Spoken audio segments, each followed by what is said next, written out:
النهارده هنتكلم عن يوم الشهيد. عنوان كلمتنا يوم الشهيد: حب، انتماء، تضحية. حب الوطن، انتماء لهذا الوطن، تضحية من أجل هذا الوطن. تحتفل مصرنا الحبيبة في 9 من مارس من كل عام بعيد يوم الشهيد.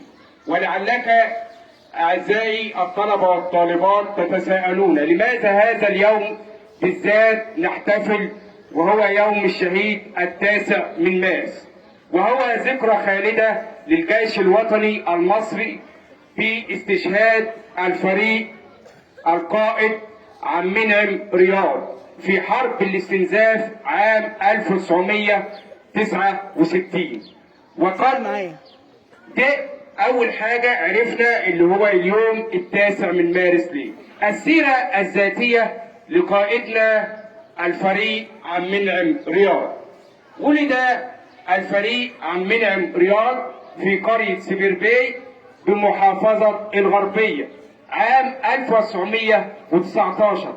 ولك الفخر عزيزي الطالب أن تفتخر بأن الفريق عبد المنعم رياض من محافظتنا محافظة الغربية الذي يتحدث عليه العالم كله ومصر وجيشنا الوطني كل عام ونحتفل بذكراه. دي أولا.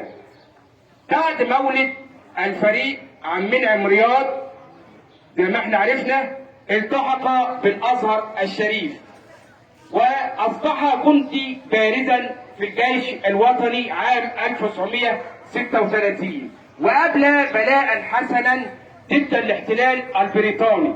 ونظرا لذكائه الشديد، الذكاء العسكري الشديد، لقب بالنسر الذهبي.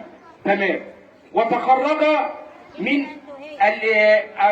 أرسل إلى بعثات إلى الاتحاد السوفيتي، وبالفعل كرموه لروسيا حاليا واعطوه شهاده كبيره جدا في الجيش. تمام. ونظرا لبراعته في وضع الاستراتيجيات الحربيه تخرج من الاكاديميه في الاتحاد السوفيتي. بعد ذلك كان نفس دفعه الزعيم الراحل جمال عبد الناصر، نفس الدفعه تقريبا يعني. تمام.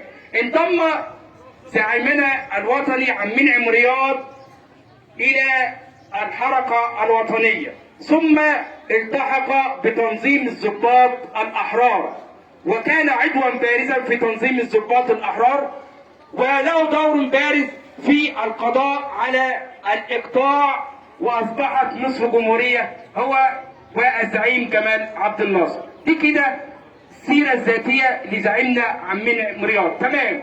في نقطة تانية بقى. كان هناك حرب اسمها حرب الاستنزاف. الحرب دي من مدة من بعد هزيمة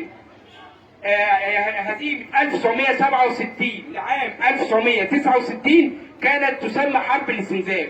كان الفريق عبد المنعم رياض يقود بعض المناورات الحربية تمام يعني بنفسه. قائد الجيش الميداني كان يذهب إلى سيناء وله الفضل في تدمير 69% من خط بارليف لهذا القائد عبد المنعم رياض. تمام كده. وفي 9 من مارس خرج الشهيد عبد المنعم رياض مع كتيبة من الجيش لعمل مناورات في سيناء في حرب الاستنزاف، وواجه العدو الإسرائيلي بنفسه ولم ينسحب. وقد واجه الزعيم عبد المنعم رياض الرصاص في صدره إلى أن استشهد بنفسه بعد تدمير كتيبة كاملة من العدو الإسرائيلي. والنهارده لازم نخلي ذكراه دائما. وتحية كبيرة لشهيد الوطن الشهيد عبد المنعم رياض. شكرا لحضرتك.